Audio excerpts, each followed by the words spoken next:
Bonjour! Aujourd'hui, nous allons parler d'e-warring. Oui, e-warring, c'est le nom qu'ils ont donné à ça. Donc, une arnaque encore peu connue qui fait rage sur Twitter.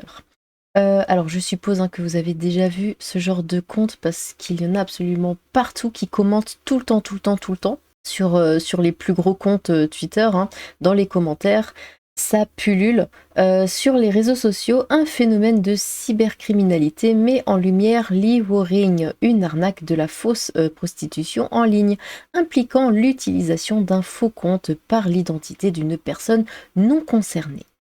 L'augmentation des arnaques en ligne ces dernières années laisse apparaître un nouveau phénomène, l'e-warring, une pratique en ligne qui implique l'utilisation de l'identité d'une autre personne pour des fins de tromperie et de profit, se développe grandement sur les réseaux sociaux, que ce soit en message privé ou en public. Dénoncé depuis longtemps par certains, ce fléau a été mis en lumière récemment par le tweetos Kid Boubou au travers d'un thread. Des motivations financières. Les motivations derrière l'e-warring sont nombreuses, mais sont principalement financières, évidemment. L'e-warring, également connu sous le nom de catfishing, est une pratique dans laquelle les escrocs confectionnent de faux profils en ligne, souvent en utilisant des photos volées à d'autres utilisateurs, principalement des filles. Leur but est de manipuler les victimes en leur vendant du rêve. Ils les persuadent d'établir et de partager des relations intimes ou amoureuses. Ils mettent également à leur disposition des médias pornographiques tout en les incitant à envoyer de l'argent ou à effectuer des paiements en ligne. Donc voilà, ils vont voir des hommes en mal de femmes, leur font croire qu'ils sont des jolies filles sexy, machin tout ça, alors qu'en fait derrière c'est Mamadou. Les hommes vont payer pour avoir des photos, tout ça, et bon ils vont se faire avoir. Après j'ai jamais compris ce délire de payer pour avoir des photos de nus. Comme OnlyFans ou ce genre de choses. J'ai jamais compris. Je sais pas, tu vas sur Google, tu tapes nichon et puis on n'en parle plus. Mais bon. Ces faux profils sont généralement utilisés sur des plateformes de réseaux sociaux, des applications de messagerie ou des sites de rencontres. Vous en avez sûrement déjà croisé en message privé sur Instagram, Twitter ou Facebook, ou en commentaire sous un de vos posts, comprenant généralement des liens vers un site web. Néanmoins, derrière ces comptes ne se trouvent pas des femmes, mais généralement des hommes, même s'il est possible dans certains cas que là où les femmes représentées aient accepté d'y apparaître en échange de rémunération. Un danger phare pour la victime. Pour les victimes, les conséquences de l'e-warring peuvent être destructrices, tant sur le plan émotionnel que financier. Il est fortement recommandé aux utilisateurs de prendre des mesures de sécurité face à ces escroqueries, comme par exemple la recherche d'informations supplémentaires, ainsi que la vérification des profils et de l'identité de la personne avant de s'engager dans une relation en ligne ou de payer pour des services.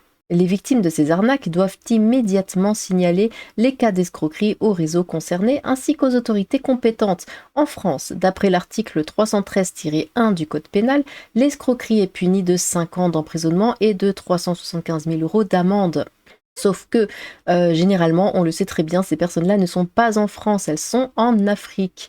Et du coup, voilà, elles font un peu ce qu'elles veulent.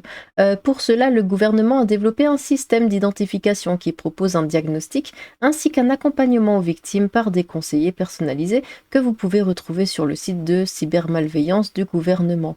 Oh bah oui, on va vachement y aller en mode oui, je me suis fait arnaquer par qui? Par une femme. Pourquoi? Qu'est-ce que vous avez fait? Qu'est-ce qu'elle a fait? Non, rien, au revoir. Ça ira pas du tout.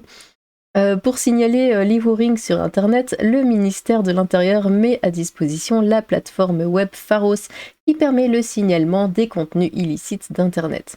Pour finir, si vous êtes victime d'arnaque, il est important d'aller déposer plainte dans le poste de gendarmerie ou au commissariat le plus proche de chez vous ou sur Internet, sur la plateforme en ligne des traitements harmonisés, des enquêtes et signalements pour les e-escroqueries, rien que ça, The Sea. Oh, c'est beau. Autrement, les plateformes en ligne doivent également prendre leurs responsabilités en matière de sécurité par le renforcement de leurs mesures de vérification des profils, ainsi que d'agir rapidement pour la suppression des comptes signalés. Bien. Donc voilà, c'est ce genre de compte-là Ces comptes sont de véritables machines à cash. Ils se font passer pour des jeunes femmes et inondent les gros comptes de commentaires afin de convaincre les internautes de s'abonner à leur OnlyFans. Merci à Aki Boubou d'avoir sonné l'alerte. Dehors, la Inès enfin sont vraiment nions les gens qui se font avoir. Renseignez-vous, comme ça évitera de payer aïe aïe aïe aïe aïe pour des nonneries. Faut mieux, il vaut mieux, mais apprenez donc avoir le badge de certification en 2023. Je l'ai vu plusieurs fois sous mes posts, effectivement, je pensais qu'il s'agissait d'un véritable femme. Bon, c'est vrai, on est en 2023, hein. Comme quoi, même quand on est vigilant, les petits malins ont toujours une longueur d'avance. Merci pour l'info, bravo, bon boulot. Et grâce à toi, c'est pas à eux qu'il faut dire bravo. En plus, ça commentait tout et rien. C'était le but pour un maximum de visibilité. Masqué depuis longtemps, c'est cancer. Masterclass Serfia, il était temps de mettre ces fraudes à la lumière de tout le monde. T'inquiète pas, BG, on s'en occupe. Ah oui, alors lui, il dit ta gueule à tout le monde, mais enfin les gens aiment bien, et puis il lui demande même de lui dire, je ne sais pas du tout qui c'est. Chasseur de Timp à mes heures perdues. Bon. Écoutez, pourquoi pas. Pour pas se faire avoir, c'est simple, suffit de pas avoir le chibre dans la main. Enfin. La misère textuelle est un fléau. Ici, c'est une vraie escorte. Si tu en as marre de te faire arnaquer, viens ici. Ah, bien sûr. Merci à Kid Boubou pour les travaux. Les termes, on le pensait tous, et il a pris la parole masterclass. 3-4 par jour en ce moment, bloqués dans les minutes qui suivent. Après, s'il y en a assez nions pour tomber dedans, ils n'ont qu'à arrêter de penser avec leur tub, hein, ça les fera évoluer. À un moment, les gens, faudra commencer à comprendre que 90% des comptes comme ça sont tenus par des gars pour escroquer les crèves la dalle. Lol, la première image, je la vois souvent comme de tweet d'actu, sans rien dire autre que commenter l'actu, sûrement pour que les gens aillent sur son profil. Ah bon? Ouais, j'ai vu pas mal de ça. Franchement, les meufs pour vendre leur derche, elles sont fortes. Fameux. J'imagine pas quand ce genre de personne aura IA, mais en mal comme le marché noir là, ça sera catastrophique. Quoi? Gna, mais je la voyais toujours dans les commentaires, la Inès. Je me disais, elle est partout celle-là. Ne plus se faire avoir, ça veut dire s'abonner au bon OnlyFans, mort de rire. Ces faux comptes passent leur temps à polluer vos commentaires et on les voit surtout là. Pourquoi vous commencez pas par les bloquer? En 2023, vous vous faites avoir par ce genre de compte alors que vous pouvez trouver des vraies filles plus facilement qu'avant. Force à vous, après tout le monde il y avait des bugs derrière ces comptes. Il n'y a aucune poursuite judiciaire pour ces comptes. Il faut en même temps être très naïf pour tomber dans le panneau. Débloquer Alpha K, s'il vous plaît, on m'a bloqué pour rien. Je lui ai dépanné 800 € à Inès. Elle va me les rendre la semaine prochaine. Tout va bien pour elle. Certifia, c'est maintenant que vous agissez. Vous étiez où quand il polluait l'espace commentaire? La Inès, c'était juste abusé. Elle commentait tout.